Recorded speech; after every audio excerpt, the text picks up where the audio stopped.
Mapagpalang gabi po, araw. Dito po tayo sa Barangay 102 sa tahanan ni Tanay at saka ni Sister. Ang pangalan mo, Sister? Carmen po. Sister Hello po. Carmen. Gabi. Ayan. Lumapit ka ng bagya dito, kumanya ka nga ng konti para mahirapan. Dito. Yan. Yan. Mahirapan tayo pare-pareho eh. Yan. Gilit ko pa sabi lagi ako Wala yan. Hindi ko tatutungan yung kanang kaliwa. Kitang-kita si nanay. Oh. Kita-kita kanay. Kita-kita sa camera. Nandito po tayo upang magbahagi ng mabuting balita o salita ng Panginoon Diyos, sa tahanang ito. Anong pangalan ni nanay? Dolores po. Si Nanay Dolores. Ang senior citizen na rin po siya. Si Sister Carmen naman, person with disability. Meron po siyang depressive pa dahil na-aksidente po nung araw. Pareho kami, ako senior din po ako. Ang kaso ko naman, stroke nose ako, 6 na taon, stroke nose. At saka itong tuhod kong ito, meron din pong depresya. Kaya, nauna po yung pag-PWD ko nung araw. Inabutan na ako ng senior. Okay? Tayo po ay magbabahagi ng mabuting balita, pero bago tayo papalawat sa Biblia, tayo muna po ay panandaliang manalangin. Lumapit tayo sa luklukan ng biyaya ng Panginoon Diyos.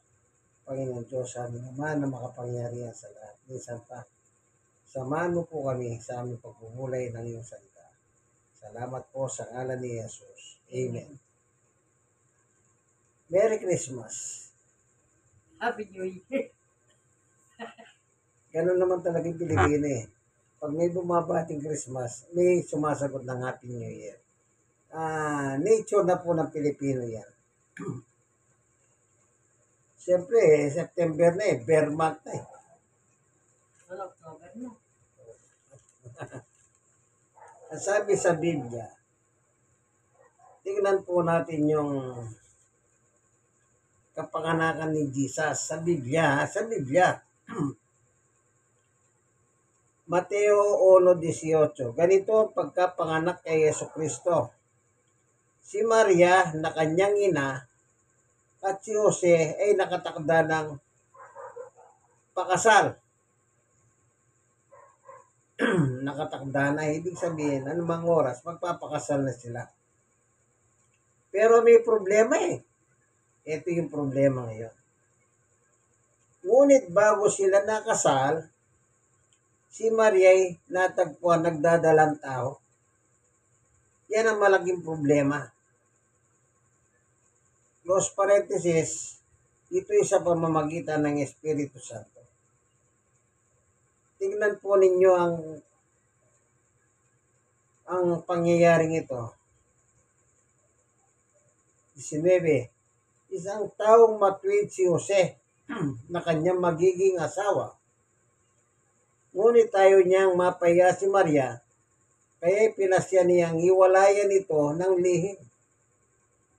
Alam niyo po, yung ganitong salita,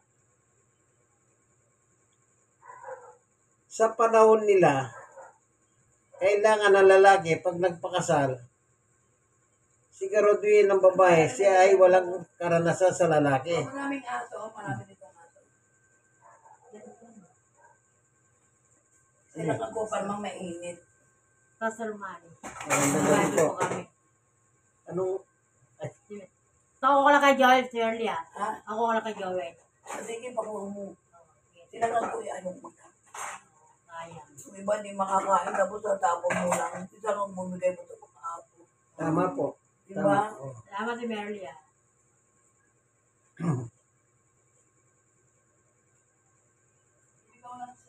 Okay. Kaya si Jose, nang malaman niya nagdadalang tao ang kanyang magiging asawa,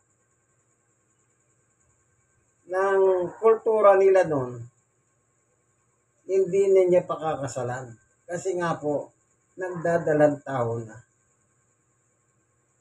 Pero meron solusyon ang problema ni Jose. yung nasa kaisipan ni Jose, iiwalayan niyang lihim si Maria para wag mapaya si Maria. Kasi po, sa panahon nila, ang kultura nila, pag yung isang lalaki at babae nagpakasal, at pagkatapos nagani mo sila, pag yung babae po hindi na birhen, papatayin siya.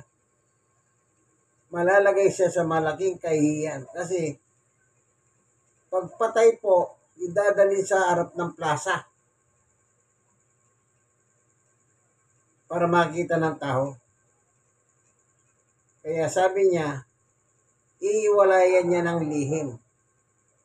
Kasi nga po, mahal niya si Maria, pero yung nga pong tradisyon nila, kailangan ang magiging asawa mo ay isang dalagang dalaga or birhen, kagaya ng ni Maria. Betty, samantalang iniisip ni Jose ito, kasi rin niya iniisip, napakita sa kanya sa panaginip ang isang anghel ng Panginoon at sabi nito sa kanya, Jose, anak ni David. Sa kakaisip, nakatulog. Nakatulog si Jose. Noong nakatulog, na naginip, sa panaginip niya, nakatagpo niya ang anghel ng ating Panginoon. Ito yung kwento. Samantalang iniisip ni Jose ito, yung pag-iwalay ng lima, lalayasan na si Maria.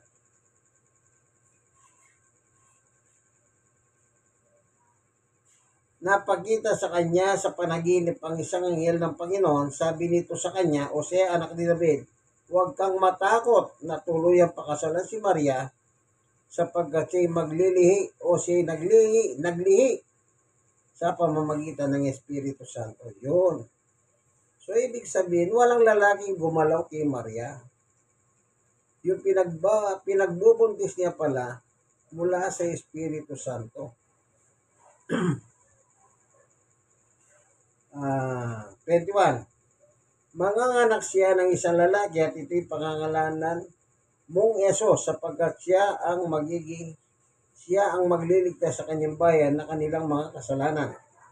Ito po itong Yesus na ito, punta muna tayo sa Hebreo chapter 10. Ito, basahin ko sa 5. Hebreo 10:5. Dahil diyan, nang si Kristo'y manawag sa sanlibutan, sinabi niya sa Diyos, ang mga hain at andog na ayop ay hindi mo ibig, kaya tinihanda mo ang aking katawan upang maging handog.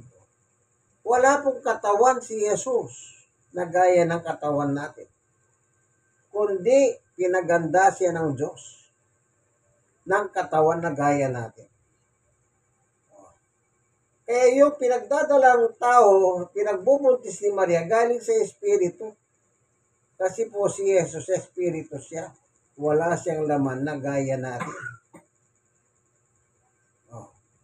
Kasi hindi po siya pwedeng ihandog kung wala siyang laman o wala siyang katawan. Kaya sinabi niya, kaya tinihanda mo ang aking katawan upang maging ahin. Pwede mo bang ihandog? Pwede mo bang ihain ng Espiritu Santo na hindi mo naman nakikita? Pwede mo bang hawakan ng Espiritu Santo? Hindi rin. Kung baga mo din ibigay sa aso. Maraming aso. Bigat. Sige po. Thank you. Thank you very much. Yun, salamat Hindi mo maihandog. Paano? Mahirap na pa. Hindi pa naman tayo mga nagsiyot. Hindi na magkatawad. Paano tayo tutubusin sa kasalanan ni Jesus? Kung wala siyang katawan na ibibigay ang Diyos. Kaya nga wala siyang katawan. Tingnan niyo ang salita ni Jesus. Ang mga hain at andog na mga hayop ay hindi mo ibig. Nung panahon nila, para mapatawad ang kasalanan, naghahandog sila ng hayop, sinusunog. Pinapatay, kinakatay, sinusunog. Oh. Ayaw na nga ng Diyos ng ganun eh. Ayaw na ng Diyos. Kaya sabi ni Jesus, ako na lang. Pero bigyan mo ko ng katawan. Yung katawan na binigay ng Diyos, yun po yung sa sinapupunan ni Maria. Kaya nakalagay sa Biblia, siya'y nagdalang taho o nagdadalang taho. Yung po katawan ng tao na kagaya natin sa sinapupunan ni Maria nilagay. 6. Hindi mo kinalugdan ang mga handog na susunugin at handog dahil sa kasalanan. No? Sinusunog yung hayop. Pag yung amoy, usok, tumataas, yun po yung alimuyak sa Diyos. Ang Diyos nasisiyahan doon. Hindi na po niya gusto kasi. Kasi po ang inaandog ng tao noon, yung mga hayop na may depresya. 7. Kaya sinabi niya, narito ako, o Diyos, upang tubdin ang iyong kalooban, ay siya nasusulat sa kasulatan tungkol sa akin. Oh. Susunod po siya. Susunod siya upang siya po ang iandog para matubos tayo ng ating kasalanan, kaibigan. Kaya balikan natin yung sa Mateo. Kaya yung katawan na binigay ng Diyos sa sinapupunan ni Maria, nilagay. Kasi nga Espiritu si Jesus. Doon po. Para lang maintindihan ninyo. Kaya nung sinabi ng Anghel Gabriel yung kay Jose, hindi na po siya tumakas. Hindi na niya iniwan sa alanganin si Maria. Tuloy natin. Isang taong matuwid itong si Jose na kanyang magiging asawa, ngunit ayaw niyang mapaya si Maria, kaya ipinasya niyang iwalayan ito ng lihim. 20. Samantalang iniisip ni Jose ito, napakita sa kanya sa panaginip ang isang anghel ng Panginoon. Sabi nito sa kanya, Jose, anak ni David, huwag kang matakot na tuluyang pakasalan si Maria sapagkat siya'y naglihi sa pamamagitan ng Espiritu Santo. 21. Manganganak siya ng isang lalaki at ito'y pangangalanan mong Jesus sapagkat siyang magliligtas sa kanyang bayan sa kanilang makasalanan. 22. Nangyari ang lahat ng ito upang matupad ang sinabi ng propeta, sinabi ng Panginoon sa pamamagitan ng propeta. 23. Maglili ang isang birhen at manganganak ng isang lalaki at tatawagin itong Emmanuel. Close parenthesis, ang kauluhay kasama natin ng Diyos. Yun po yung nakasulat sa Isaiah chapter 7 verse 14, Isaiah verse 9 verse 6, chapter 9 verse 6. 24. Ngunit 24, nang magising si Jose, sinunod niyang utos ng anghel ng Panginoon, pinakasalan niya si Maria. Kaya kasi po sinabi ng anghel, huwag kang matakot na pakasalan niya. Kasi wala pa naman nakagalaw ng sino mang lalaki dyan. Yung kanyang dinadalang tao galing sa Espiritu Santo. Paano maihandog si Jesus kung walang katawan? Paano tayo matutubos kung wala siyang katawan? 25. Ngunit hindi ginalaw ni Jose si Maria. Hanggang sa may panganak nito ang isang sanggol na lalaki na pinangalanan nga niyang Jesus. At salamat. Merong isang Jesus na pinadala ng Diyos upang tubusin ang ating mga kasalanan. Kaya po meron tayong tinatawag na Christmas. Ibig sabihin ng Pasko, kapanganakan ni Jesus. Kung walang kasalanan, walang Jesus, walang Pasko. Dahil may kasalanan, may Pasko, may Jesus, may manunubos ang tao. Kaya yung katawan na sinasabi ni Jesus dito sa Hebreo chapter 5 verse 6 na binigay ng Diyos doon pa sa sinapupunan ni Maria, yun ang ginamit, yung sinapupunan ni Maria upang may panganak ang isang batang lalaki. Hayo sa hula ni Propeta Isaiah sa chapter 7 verse 14, chapter 9 verse 6. Nang sinasabi doon, ito,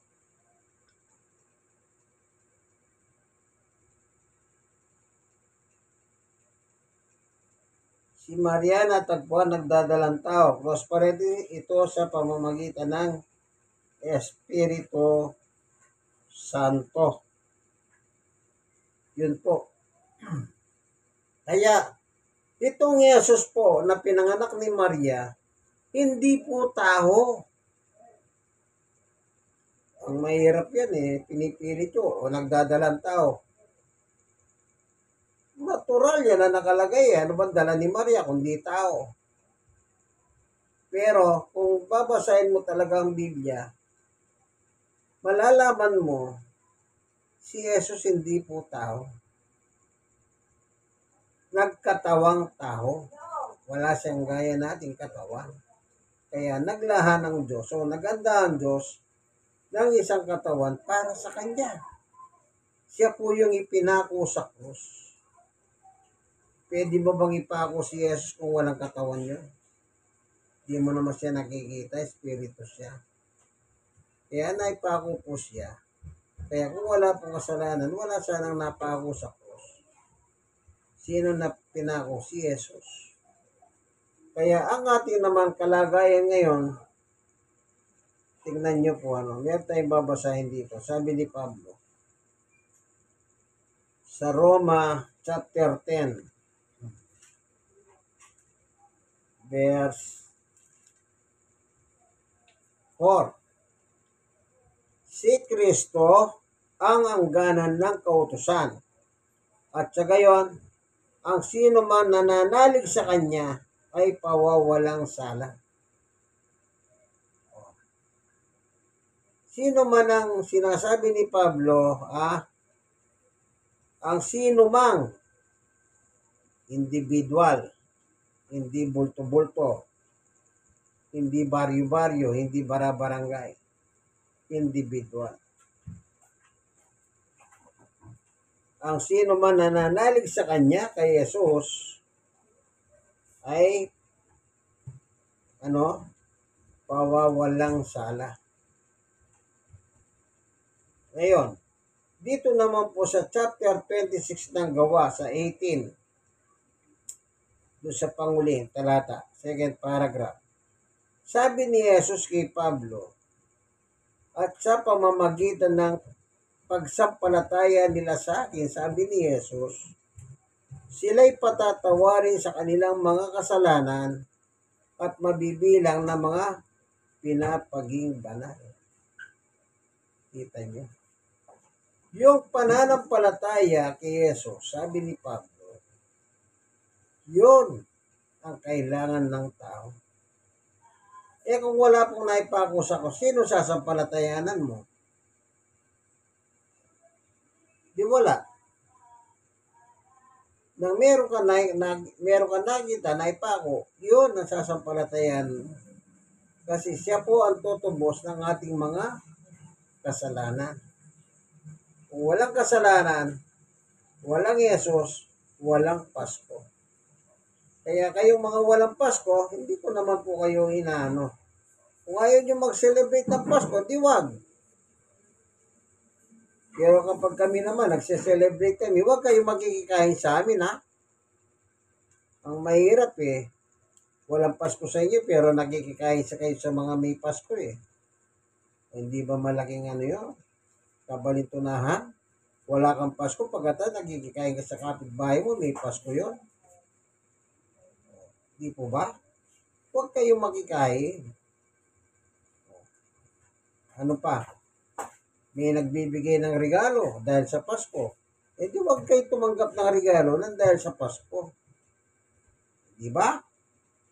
Kung minsan nakatingin kayo, gusto nyo, kayo bibigyan kayo regalo samantalang walang Pasko. Talagang nakakaingit, kaibigan. Siyempre, pag may dumating, Merry Christmas, naglalabas ng pera, binibigyan. Ikaw, Pagmamano. ikaw, walang Pasko. Maglalaway ka. Mainggit. Sabi niya, maingit to. Halimbawa, mayroon siyang dalang keso di bola. Amon. May Hindi, panpag. hindi kanya habutan kasi walang Pasko sa iyo. Hindi ka ba maglalaway dyan, keso di bola? Amon. Napakasarap, kaibigan. May panpag. Kasi alam, meron pang chocolate. O, yun. Chocolate. Yung dibatirol ng ganyan tsokolate, ginaganyan yun. Hindi ba maglalaway ka talaga? Masarap. Kaya lang, wala nga Pasko sa inyo. Kaya nga, ang aking mapapayo sa inyo, kasi yung walang Pasko, isang araw lang naman yun. Huwag kayong lilitaw. Isara niyo yung bintana nyo, sara yung pintuan ninyo. Tatago. Maghapon kayo nakaganyan sa loob ng bahay para kayong mga ketongin na hindi pwede lapitan ng tao. Isang araw lang naman eh. Kinabukasan, lumabas na kayo. Ikaw mga tatago, maayos din lang, no? Basta kayo maanan, bagi. Nabiyaya. Magtiis kayo, isang araw lang naman eh. Eh, sino may kasalanan? Eh, di yun na, simbahan ninyo. Sinasabi nila, walang Pasko. Pagkatapos sila, Ako nga, nagiging pastor, pagdating ng Pasko, makakalala ko, no? Merry Christmas! Merry Christmas Day! Ako. Sinabi ko kaya, paano yung bibili na, di ba, pastor? Pastor, binati ko sila. Masama nang dada sila, di ba sila pati yung sa plata. Oo, naman. Batiin mo sila. Kaya, Merry Christmas! Same to you! Kasi walang inabot, ano? Oo, wala. Nagkikita. Kaya, safety yun nila. Kaya tandaan nyo ha. Kaya may Christmas kasi nga may kasalanan ang tao. Kung walang kasalanan, walang Pasko, walang Yesus na matutubos ng ating kasalanan. Salamat po, Panginoon Diyos, sa iyong turo at aral sa amin na yung dinadalang tao ni Maria ang iyong bugtong na anak na si Jesus. Salamat po. Dinalan mo kami tagapagligtas. Bagamat sa natural talaga, hindi namin kaya nga lang. Hindi namin alam paano kami matutubos o mapapatawad. Pero ganun pa man, dahil mahal mo kami, pinadala mo yung bugtong na anak. Salamat po sa ngalan ni Jesus. Amen. Kayo pong mga nanonood ng video ito, sana po like and share. Pag-share nyo po sa iba. God bless us all po, no? Ito po inyong kaibigan, Jesus, Brother Manny Bautista. Siya naman po si... Sir Carmen. Oh, yan. Nakikita nyo po, no? Si Nanay, Senyor. Dito po sa Barangay 102. Sonid District 1, Tondo, Manila. God bless us all po. Bye-bye. Kasi pagkatapos niya, meron pa kaya ano,